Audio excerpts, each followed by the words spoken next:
레위기 24장 5절부터 8절 말씀입니다. 너는 고운 가루를 취하여 떡 12를 굽되 매 덩이를 에바 10분의 2로 하여 여호와 앞 순결한 상 위에 두 줄로 한 줄에 6씩 진설하고 너는 또 정결한 유향을 그 매줄 위에 두어 기념물로 여호와께 화제를 삼을 것이며 항상 매 안식일에 이 떡을 여호와 앞에 진설할지니 이는 이스라엘 자손을 위한 것이요 영원한 언약이니라. 아멘.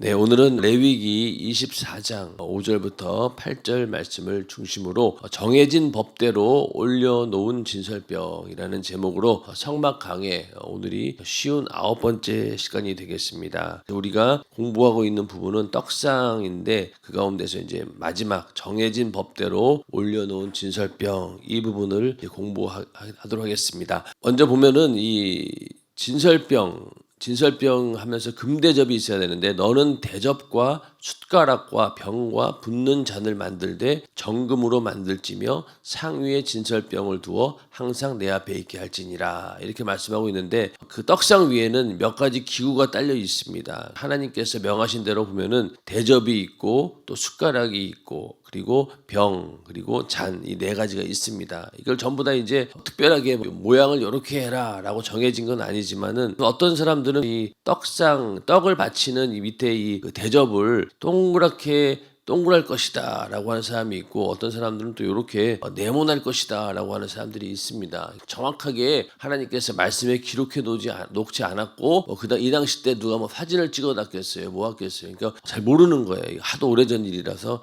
이렇게 만들었을 것이다 라고 추측을 하고 있는 겁니다.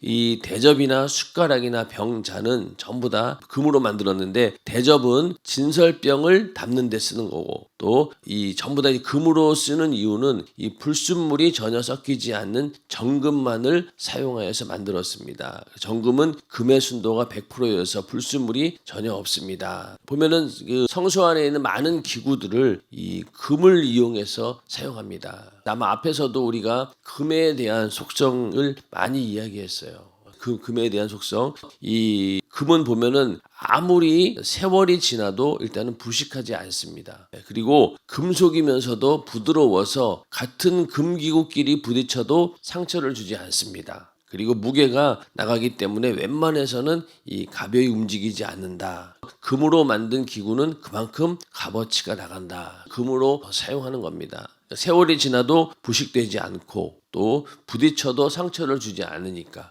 그리고 가벼이 움직이지 않는다. 요것만 들으면은 뭔가 이렇게 딱 찔리는 게 있잖아요. 과연 이게 사랑과의 관계도 마찬가지예요. 이게 금 같은 믿음을 가진 성도가 되어야 되는데 금 같은 믿음을 가진 성도는 첫 번째 세월이 지나도 부식하지 않는다. 믿음이 변하지 않는다는 겁니다. 금 같은 성도가 되면 일단은 그 믿음이 변치 않아요. 한결같습니다. 그런데 만약에 내가 금 같은 믿음이 아니면 어떻겠어요? 이게 자꾸만 변질되는 거예요. 조금씩 바뀌고 하루하루 다르고 시간이 지나면서 자꾸만 믿음이 변한다. 그랬을 때는 나는 금 같은 믿음이 아니구나. 금 같은 믿음을 가지려면 일단은 변치 않아야 됩니다. 변치 않는 금 같은 믿음을 소유하기를 주님의 이름으로 축원합니다. 자, 그 다음에 이 기구끼리 부딪혀도 상처를 주지 않는다는 거예요. 금으로 된 기구끼리는 아무리 모아놔도 서로 상처를 주지 않습니다. 그러면 내가 금 같은 믿음을 가지고 있다라고 하면 어떻게 되겠어요? 다른 사람과 조화를 잘 이룰 수 있다는 거예요. 어느 곳에 있든지 간에 모든 사람들과 잘 조화를 이룬다. 그런 믿음을 가진 사람들이 바로 금 같은 믿음을 가진 사람들입니다. 그리고 가벼이 움직이지 않는다. 경거망동하지 않죠. 그리고 입이 무겁습니다. 교회 중직들은 항상 경거망동하지 않아요. 어떤 일에 금방 자기 감정이 드러나거나 또 어떤 일에 대해서 금방 감정이 기복이 심하거나 그렇지 않습니다. 그리고 항상 입이 무거워요. 교회에 어떤 일이 있든 간에 일단은 무겁게 입에다 담아두고 절대로 발설하지 않습니다. 꼭 그렇게 계속 입을 닫고 있지요. 그래서 우리가 재를 담는 통 이런 얘기 했잖아요. 그런 것처럼 경거망동하지 않습니다. 그래서 금 같은 그런 성도가 되고자 한다면은 바로 이러한 속성들을 우리가 갖춰야 된다는 겁니다. 우리가 정금으로 만든 금대접 같은 사람이 되어야만 하나님께 올릴 귀한 일을 감당할 도구로 쓰임 받을 수 있음을 의미합니다. 여기는 보면은 하나님 앞에 충성하는 사람이 전혀 사심 없이 오직 주님 사랑하는 마음만 온전히 가져야 한다. 이게 바로 정금으로 대접을 만들듯이 이렇게 하나님 앞에 사심이 없이 오직 주님 사랑하는 그 순수한 마음만 있어야 된다는 겁니다. 그런 믿음을 가지시기를 주님의 이름으로 축원합니다. 자, 그 다음에는 이 진설병을 12개의 진설병을 두 줄로 놓아라 이렇게 명령을 하고 있습니다. 떡상을 놓는 방법에 대해서 진설병 12개를 한 줄에 6개씩 두 줄로 놓으라는 것입니다. 자, 레위기 24장 5절 6절 보면은 너는 고운 가루를 취하여 12를 굽되 매 덩이를 에바 10분의 2로 하여 여호와 앞 순결한 상 위에 두 줄로 한 줄에 6씩 진설하고, 여기서 이 떡 하나가 매 덩이가 에바 10분의 2라고 했어요. 1에바가 오늘날로 치면은 23리터쯤 됩니다. 그러니까 에바 10분의 2라고 하면은 떡 한 덩이가 약 한 4.5리터의 밀가루를 가지고 만드는 거예요. 자, 그러면 4.5리터의 밀가루라고 하면은 1.5리터짜리 페트병 그거 한 3개 되는 거예요. 밀가루를 그 3개만큼 했을 때 떡을 하나 만들었어요. 그러면 과연 이제 여기다 이제 누룩을 넣지 않았기 때문에 발효가 되지 않아서 아마 부피가 커지진 않지만은 대충 그러면은 어느 정도 규격이 나오는데 12개를 전부 다 했을 때 우리나라로 치면 한 3말 정도 된다고 해요. 떡 3마리면은 어느 정도인지 저는 사실은 감이 안 오는데, 하여튼 그러다 보니까 이 떡상 위에 올려놓은 이 떡이 이렇게 조그만 우리가 생각하는 것처럼 호떡만 하지는 않을 거다라는 거예요. 왜냐면 밀가루 3말 가지고 떡 12개를 만들었을 때 하나가 얼마나 크겠냐는 거예요. 그 정도면은 또 이걸 가지고 제사장들이 나중에 먹잖아요. 근데 만약에 조그만 호떡 하나 갖고 몇 명이 나눠 먹겠냐고요. 그러니까 아마 이 떡이 굉장히 컸었을 것이다. 아마 이 상을 다 차지할 정도로 굉장히 크지 않았을까. 그렇게 우리는 해석할 수 있다는 겁니다. 자, 하여튼 이렇게 매 덩이를 에바 10분의 2 그 정도의 규격으로 하고, 그 다음에 두 줄로 6씩 진열해라. 여기서 진설병 12은 이스라엘 12지파를 의미하고 또 두 줄은 신약과 구약을 의미합니다. 여기서 이제 중요한 거는 이것은 하나님께서 빠짐없이 12지파를 모두 받으실 것이며 12지파 모두 다 주님의 상에 오를 떡이 되라는 뜻입니다. 한 개라도 빠지면 하나님이 받지 않으십니다. 그러니까 이스라엘의 백성들 12지파 모두를 하나님께 올려드린다는 거예요. 하나라도 빠지면 안 된다는 겁니다. 항상 그 이스라엘이 전쟁을 할 때 보면은 하나님과의 관계가 어떠냐에 따라서 전쟁의 승패가 막 좌우됩니다. 자, 그 가나안 땅에 이스라엘이 들어오고 나서 여리고 전투에서 크게 승리했습니다. 아주 승승장구하고 있었어요. 기세가 등등했죠. 여리고라고 하는 그 엄청난 그 성을 그냥 하나님의 명령대로 했더니만은 여리고 성이 무너져 버린 거예요. 그러니까 얼마나 기세가 등등했겠어요. 그런데 이어진 아이성 전투에서는 어이없이 참패하고 말았습니다. 여리고와의 비교했을 때는 아무것도 아니고 또 이스라엘이 굉장히 그 기세가 등등했기 때문에 충분히 이길 수 있는 그런 전쟁이었는데 어이없이 참패를 당한 거예요.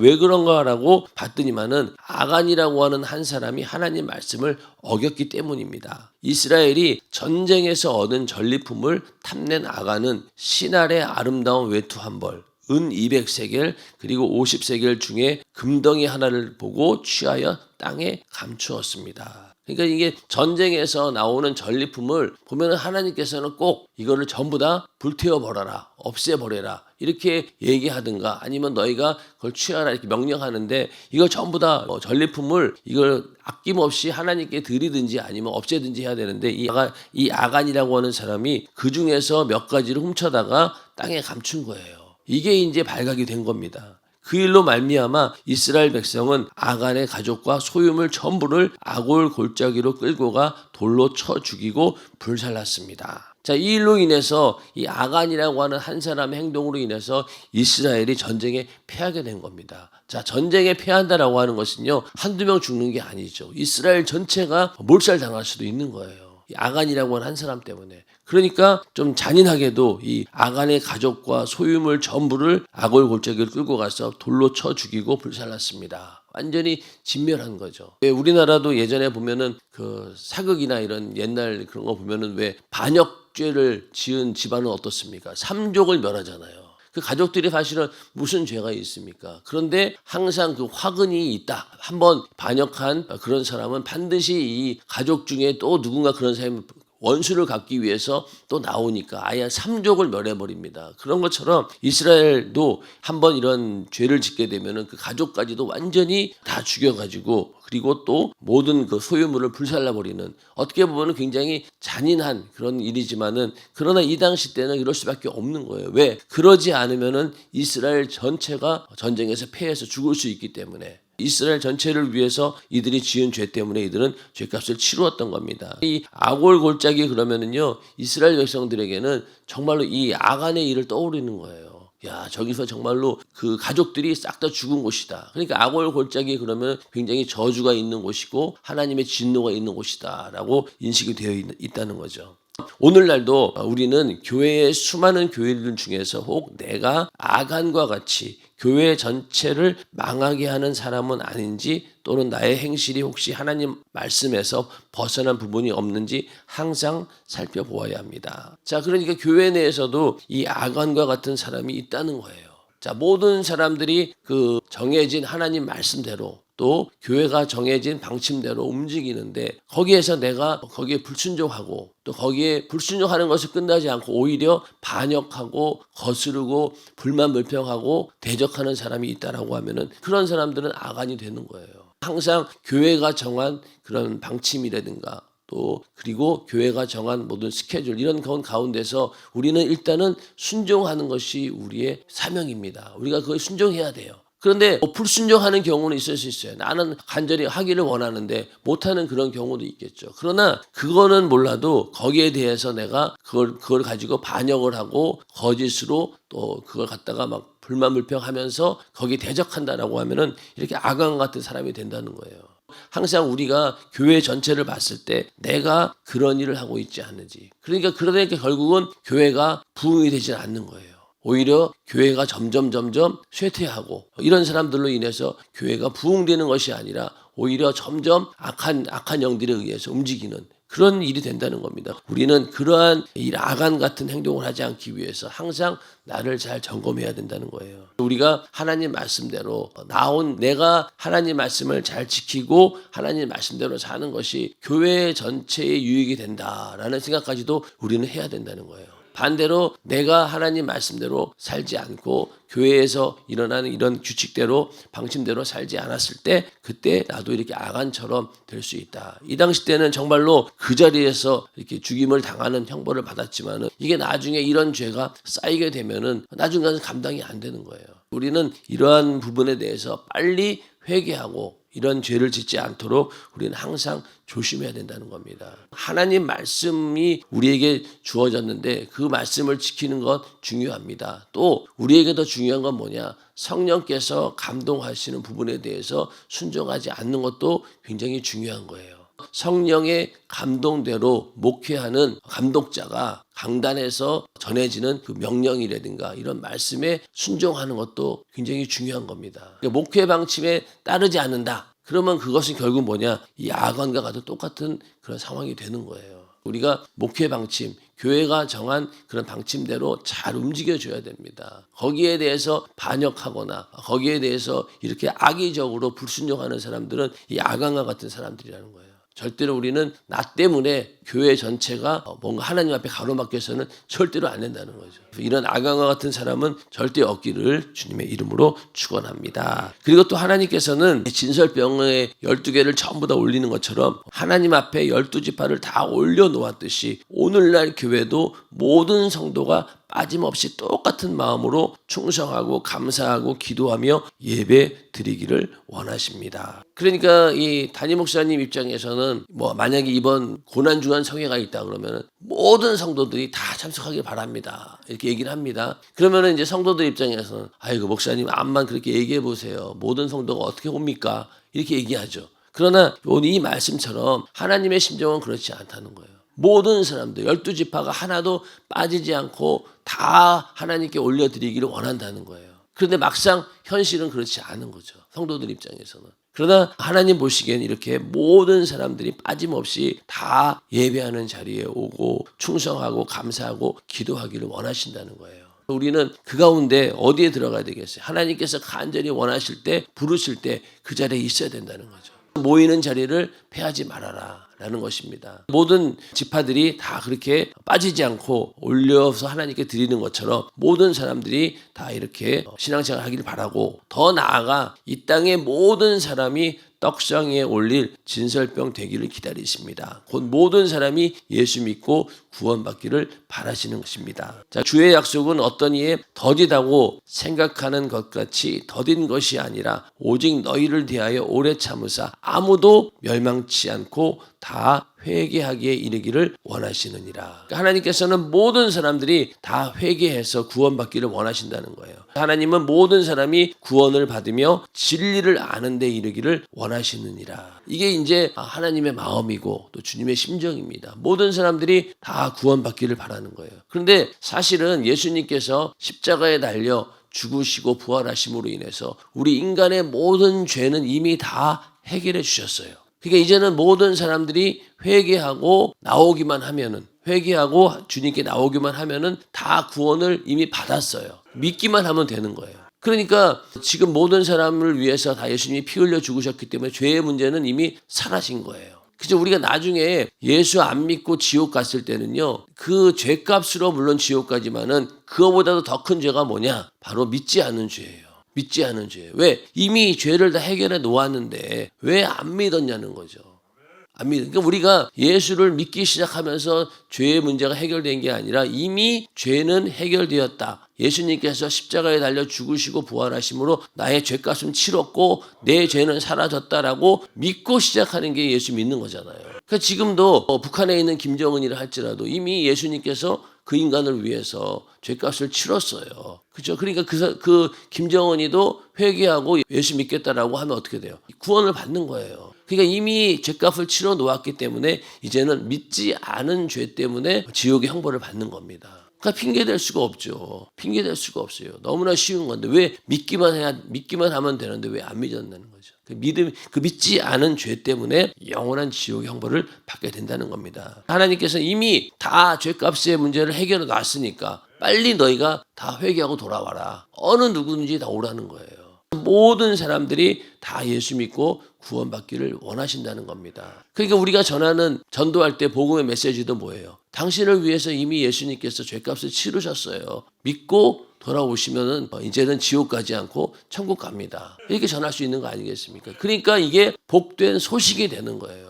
뭔가 우리가 교리를 전파해가지고 그 사람을 설득하는 게 아니라 그 복된 소식, 당신이 죄값에서 이제는 자유함을 얻었습니다 라는 그 소식을 전하는 게 바로 전도입니다. 그러니까 우리는 그 사람에게 물론 설득하는 것도 있지만은 어떤 면에서는 복음의 소식을 전하는 거죠. 전하는 겁니다. 모든 사람들이 다 회개하고 돌아오기를 바란다. 그래서 진설병이 12개를 전부 다 올려놓는 이유는 바로 12지파가 다 하나님께 올려드린다. 그리고 그게 더 넘어서 모든 사람들이 다 예수 믿고 구원받기를 바라는 하나님의 심정이 그 안에 들어있다는 겁니다. 자, 그 다음에 진설병은 안식일마다 이제 새 것을 올리라 이렇게 명령하고 있습니다. 너는 또 정결한 유향을 그 매줄 위에 두어 기념물로 여호와께 화제를 삼을 것이며 항상 매 안식일에 이 떡을 여호와 앞에 진설할지니 이는 이스라엘 자손을 위한 것이요 영원한 언약이니라. 이 강단에서 말씀을 전하는 이제 목회자 입장에서는 항상 이 생명의 떡을 잘 준비를 해야 됩니다. 새 것으로 갈아주는 것이 주의 종 목사가 할 일입니다. 그래서 이 떡에는 불순물이 들어가서도 안 되고 누룩이 섞여서도 안 됩니다. 그 말은 결국 뭐냐? 목사의 설교에는 세상 것이 들어가면 안 되는 것입니다. 세상에 어떤 누구의 말도 그것이 말씀의 떡, 그 생명이 될 수는 없기 때문입니다.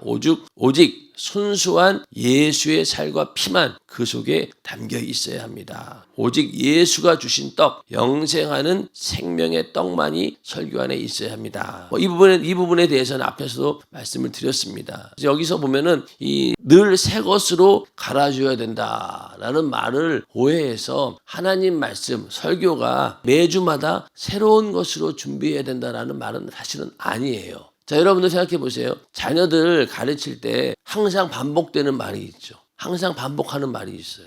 너 오늘 차 조심해라. 사람 함부로 누가 주거든 받지 마라. 이런 거 부모로서 자녀들에게 꼭 하고 싶은 말은 어떻습니까? 항상 반복합니다. 그러면 자녀 입장에서 어떻게 듣겠어요? 잔소리로 듣죠, 그거를. 하도 말이 많으니까. 똑같은 얘기를 계속 반복하니까. 자, 그러면은 목사 입장에서 설교할 때 만약에 그 전한 말씀대로 성도들이 잘 순종하면 어떻게 했어요? 더 이상 그만하지 않아요. 그렇죠? 그런데 안 하니까 자꾸 반복을 하는 겁니다. 또 반복하는 이유는 뭡니까? 이거는 정말로 중요하다. 정말로 중요하다. 공부 잘하는 아이들은 선생님이 반복해서 얘기하는 거를 잘 귀담아 듣고 그건 분명히 시험에 나온다 생각하는 거죠. 근데 이제 모르는 사람들은 반복을 하는지 모르는 거예요. 그러니까 계속 반복한다는 거는 이건 엄청 중요한 거야. 이건 절대로 잊으면 안 돼. 계속 반복하는 것이고 또 계속 반복하는 이유는 이거는 네가 꼭 지켜야 돼. 안 지키면은 계속 할 수밖에 없는 거예요. 담임 목사님의 그 설교도 보면은 그렇기 때문에 계속 반복하는 겁니다. 기도하라고 했을 때 기도를 안 하니 계속 기도합니다. 계속 기도하라고 설교합니다. 그런 것처럼 여기서 말하는 것처럼 새 것으로 갈아준다는 것이 매주마다 그냥 새로운 말씀을 준비해가지고 성도들에게 줘야 된다. 그 얘기는 아니죠. 새 것을 준다라고 하는 것은 그 성도들을 살리는 그 생명이 있어야 된다는 말입니다. 절대로 불순물이 들어가서는 안 된다는 거죠. 오직 예수님이 주신 영생하는 생명의 떡만이 그 설교 안에 있어야 된다. 라는 것입니다. 그리고 여기 보면은 그 유향이 있는데 여기 화제를 삼을 것이며 이런 말씀이 나옵니다. 여기 이제 그 진설병을 놓고 원래는 이 소재라고 하는 것이 그 소재, 그 밀가루로 만든 이걸 다 태워버리는 거예요. 그것도. 근데 이 진설병은 태우지 않고 어떻습니까? 남겨둬서 나중에 제사장들이 먹습니다. 그러니까 태울 수 없으니까 일단 거기서 유향을 피우는 거예요. 유향을 피워서 일단은 화제를 삼는 겁니다. 하나님께 올려드리는 제사를 드린다는 거죠. 그리고 남은 이제 이 진설병은 제사장들이 먹는다는 거예요. 자, 여기 있는 그림을 보면요. 이 떡상이 아까랑 다르죠. 엄청나게 크죠, 이게. 이렇게도 주장하는 사람들이 있어요. 이 양이라든가 이런 걸 봤을 때 그래서 이 정도는 되지 않았을까라는 그런 해석입니다. 자, 그 다음에 또 이제 진설병을 놓을 때 여호와 앞에 진설할지니 이렇게 기록되어 있습니다. 그래서 성경에는 이 여호와 앞에라는 말이 반복해서 나옵니다. 여호와 앞에라고 하는 말을 우리도 그런 얘기를 많이 들어봤을 거예요. 코람데오의 신앙을 가져야 됩니다. 이런 얘기를 하는데 이건 라틴어로 하나님 앞에서라는 뜻이에요. 그러니까 하나님 앞에서 우리가 진실된 모습으로 가식이나 외식 없이 정말로 그 중심을 하나님을 향해서 진실된 마음으로 하나님이 지금 나를 보고 있다. 바로 그 앞 면전에 내가 있다라는 그런 믿음을 가지고 우리는 신앙생활을 해야 된다라고 해서 우리는 코람데오라는 말을 씁니다. 마찬가지로 이 여호와 앞에 진설할지니 그러니까 진설병을 드릴 때뿐 아니라 제사를 지낼 때나 예물을 드릴 때나 언제든지 하나님의 눈앞에서 드리는 것처럼 하나님께서 받으실 만한 최상의 것으로 드리라는 말입니다. 이게 바로 하나님께서 내 면전에 있다. 내가 정말 그 앞에서 진실된 마음으로 하나님께 드린다라는 그런 믿음을 가지고 드리라는 겁니다. 하나님께서는 당신을 존귀히 여겨 온전히 드린 제물만 받으시기에 무엇을 드리든지 하나님께 영광을 돌릴 만한 온전한 것으로 마음을 쏟아 드리라는 것입니다. 우리가 드리는 예물도 감사도 찬양도 기도도 충성도 전도도 하나님이 받으실 만한 마음의 중심이 담겨 있어야 합니다. 이런 하나님을 향한 중심이 있어야 된다는 거죠. 절대로 거짓이 되면 안 되는 겁니다. 이 말라기서를 보면은요, 이 말라기 선지자는 이스라엘 백성이 하나님 앞에 잘못 올려드린 예배에 관해 조목조목 지적하며 이렇게 경고했습니다. 말라기 처음에는 보면은 이스라엘 백성들이 제사를 드리긴 합니다. 근데 제사를 드리는 게 그 마음의 중심이 이제는 하나님을 떠나 있는 거예요. 그러다 보니까 너희가 더러운 떡을 나의 단에 드리고도 말하기를 우리가 어떻게 주를 더럽게 하였나이까 하는도다. 그러니까 더러운 떡을 단에다 드렸다는 거예요. 진설병을 준비하면서도 대충 그렇게 준비했다는 거예요. 더러운 떡을. 그리고 그 안에 하나님을 사랑하고 경외하는 마음이 전혀 없이 형식적이고 억지로 그냥 했다는 거예요. 이는 너희가 주의 상은 경멸히 여길 것이라 말함을 이남이니라. 만군의 여호와가 이르노라 너희가 눈먼 희생으로 드리는 것이 어찌 악하지 아니하며 저는 것 병든 것으로 드리는 것이 어찌 악하지 아니하냐. 이제 그것을 너희 총독에게 드려보라. 그가 너를 기뻐하겠느냐, 너를 간합하겠느냐. 여기서 더러운 떡이라고 하는 것은요, 더러운 재물, 즉 눈먼 것, 저는 것, 병든 것을 예물로 드렸다는 말입니다. 자, 여기는 그림처럼 이렇게 병든 것, 또 병든 것, 그리고 흠 있는 걸 들고 왔어요. 예전 같으면 이 제사장들이 엄격하게 그건 안 됩니다 이렇게 통제를 했는데, 여기 보면 어떤 모습이에요. 대충 괜찮아, 그냥 가져와, 잘 해줄게, 그냥 제사 드려줄게, 이런 식으로 제사가 돌아가고 있었다는 거예요. 그러다 보니까 하나님께서 그걸 과연 받으시겠냐는 거죠. 그 성이 없는, 그러니까 성이 없고 전혀 그 안에 진실된 마음도 없는, 중심이 전혀 딴 데 있는 그런 재물을 받겠느냐는 거예요. 너희 총독에게 드려보라. 네 눈에 보이는 총독, 그 사람이 가면 이렇게 재물을 줘봐라. 그 과연 받겠냐고. 그러나 하나님이신데 과연 그러면 내가 이걸 과연 받겠냐, 이런 거죠. 그런 정도로 이스라엘이 타락했다는 겁니다. 또 그뿐만이 아니라 하나님께서는 이스라엘 백성이 하나님께 드리는 예물을 번패스럽게 여기고 코웃음 치며 비우기까지 했다고 말씀하셨습니다. 번패스럽다, 이 말은 뭐냐면요, 번거롭고 귀찮다는 뜻이에요. 그러니까 하나님께 예물을 드리는 일, 또 하나님께 제사 드리는 일을 어떻게 했다고요? 번거롭고 귀찮게 여긴 거예요. 우리도 예배 드릴 때 너무 번거롭고 귀찮아, 꼭 이렇게까지 해야 되나? 벌써 지금 내가 오늘 이번 주에 예배를 몇 번 드렸는데 또 드려야 되나? 요즘에는 이제 우리 교회도 이렇게 만약에 그 노는 날이, 빨간 날이, 거기에 빨간 날에 예배하는 날이 껴있으면요, 이렇게 마음이 들어요. 하필 왜 노는 날 3일 예배가 껴있을까? 왜 하필 수요일이 노는 날일까? 그리고 반대로 예배 날짜를 싹 비켜나가면 굉장히 좋아합니다. 와, 명분과 자유를 얻는 듯. 그 얘기는 그만큼 우리가 예배드리고 모이는 일에 대해서 귀찮고 번거롭게 여긴다는 거예요. 이 말라기 선지자가 지금 지적할 때 이스라엘 백성들은 그런 상태라는 겁니다. 그러니까 번거롭고 귀찮은 마음으로 더러운 떡을 예물로 가져왔으니 하나님이 받으시겠냐는 거예요. 그러니까 만약에 제대로 되었다라고 하면은 그 제물을 준비할 때도 어떻게 했어요? 흠이 없는 것, 어떻게든 고르고 골라서 정말로 최상의 것을 하나님께 드리려고 했을 텐데, 귀찮아, 대충 가져와, 대충 가져와. 그러니까 우리가 예물을 드릴 때도 준비하지 않고 대충 할 때가 많죠. 우리 교회가 이 주정헌금을 하는 이유가 바로 이런 것을 방지하기 위해서 그런 거예요. 자, 우리 인간이라고 하는 것이 기분이 좋을 때는요, 하나님께 막 잔뜩 드리고 싶어요. 내 거 전부 다 지갑에 있는 거 다 드리고 싶어요. 근데 어떤 날은 은혜가 없는 날, 떨어진 날은 어때요? 또 인간인지라 한 푼도 내고 싶지 않을 때가 있는 거예요. 아까울 때가. 그러니까 아예 연초에 딱 정해놓으라는 거예요. 매주마다 나 이렇게 하나님께 예물을 드리겠습니다. 그러면은 변치 않고 매주마다 우리는 그 예물을 드릴 수 있는 거죠. 그런데 그렇지 않은 경우에는, 예전에 담임 목사님께서 설교 가운데 이런 얘기 많이 하셨죠. 헌금 바구니가 이렇게 또 도는데 준비를 못한 거야. 1,000원짜리를. 지갑을 딱 열었는데 하필 10,000원짜리도 없어. 50,000원짜리밖에 없는 거야. 그러니까 딱 이렇게 헌금 바구니가 지나오니까 어쩔 수 없이 50,000원짜리를 꺼내서 넣으면서 손이 부들부들 떨리는 거지. 이제 내가 왜 1,000원짜리를 준비 안 했을까. 그런 경험이 있잖아요. 그런 일을 하지 말라는 거죠. 그게 바로 뭐예요? 여기서 번패스럽고 귀찮게 여기고 있다는 거죠. 그러지 말라는 겁니다. 지금 우리들도 그렇지만요, 자녀들 예배하는 자리에 오는 건 좋아요. 근데 여기 막 번거롭고 귀찮은 얼굴로 그냥 끌려온 아이들이 있어요. 안타까워요. 그렇게라도 와서 일단은 말씀을 듣고 변화되기를 바라는 마음으로 데려오는 겁니다. 근데 만약에 그것이 계속 이어진다라고 하면은요, 결국은 이게 되는 거예요. 번거롭고 귀찮은 일을 왜 하느냐. 그러다 보니까 그런 일들이 형식적으로 계속 이어지다 보면은 나중에 시간 지나서 자기들이 어른이 된 다음부터는 예수 안 믿으려고 하는 거예요.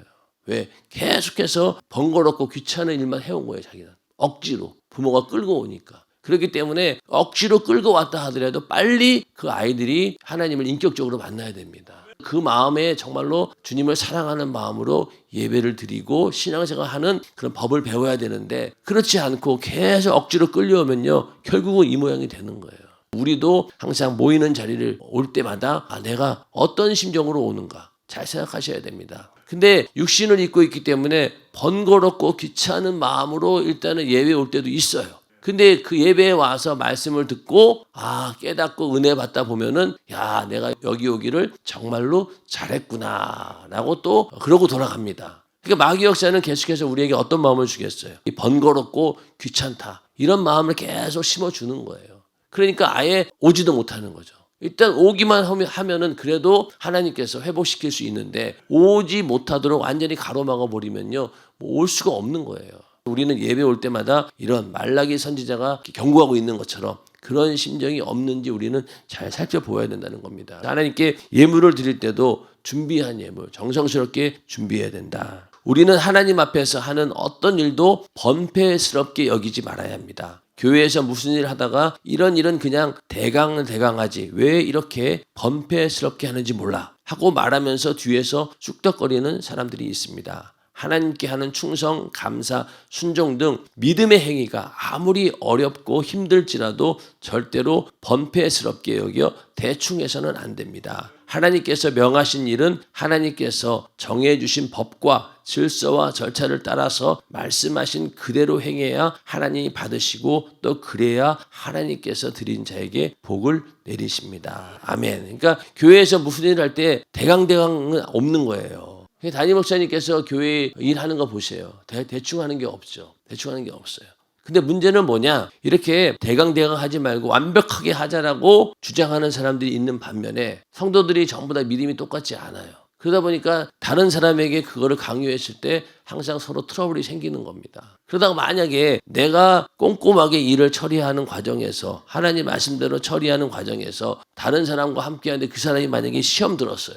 그 영혼이 교회 안 나와요. 그러면 또 그건 어떡할 거예요? 그렇기 때문에 여기서 우리는 지혜를 잘 발휘해야 됩니다. 내가 아주 꼼꼼하게 주의 일을 처리하고 열심히 하고 그렇게 대충 하지 않는 그런 어떤 일들을 다른 사람의 영혼을 다치지 않도록 하면서 그 일을 해야 된다는 거예요. 그러니까 쉬운 게 아니죠. 쉬운 게 아니에요. 자, 동탄연세중앙교회에 있는 여기도 다 믿음이 다 다릅니다. 그런데 만약에 여기서 제가 담임 목사님처럼 만약에 일을 추진해 보세요. 아마 교회 떠나는 사람이 몇 명 있을 거예요. 그런 게 사실은 목회자의 좀 두려운 거예요. 그 사람의 수준에 맞춰서 얘기를 합니다. 그러다 보니까 야단칠 때도 아무나 야단치는 게 아니에요. 이렇게 세우는 사람이 저 야단을 맞을 만한 믿음이 있는 사람을 일으켜서 막 야단을 치는 거예요. 그럼 그 얘기는 뭐예요? 벽을 치면은 기둥이 울린다고 다른 사람들은 이제 그걸 듣고 내가 잘못했구나 깨달으라는 거죠. 근데 많은 사람들은 야단치는 그 사람이 저 사람이 정말로 잘못했구나 생각하는데 그게 아니라는 거예요. 오히려 야단 맞을 줄 아는 사람에게 더 많이 야단을 치십니다.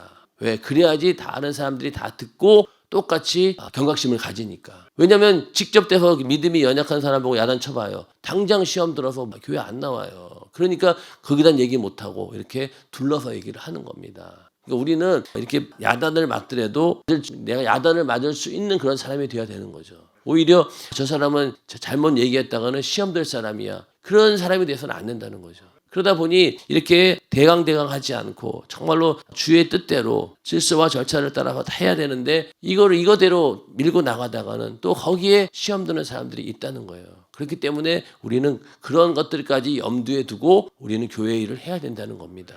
교회 일을 해야 돼요. 자주 말씀드리지만은 원칙과 이런 하나님 말씀이라고 하는 공의가 있지만은 그 공의로 인해서 많은 사람들이 만약에 그 일로 인해서 또 실족한다라고 하면은 그것도 안 되는 거예요. 공의와 사랑을 동시에 우리는 다 이루어내야 됩니다. 한 영혼도 잃어버려서는 안 되는 거예요. 그러다 보니까 그 사람들을 위해서 끊임없이 우리가 기도하고 또 사랑으로 품으려고 해야 되는 그런 자세도 역시 있어야 된다는 겁니다. 우리가 이 모든 신앙생활도 그렇고 특히 예물을 드리는 것에 있어서도 우리는 이러한 마음을 가지고 이러한 믿음을 가지고 예물을 드려야 된다.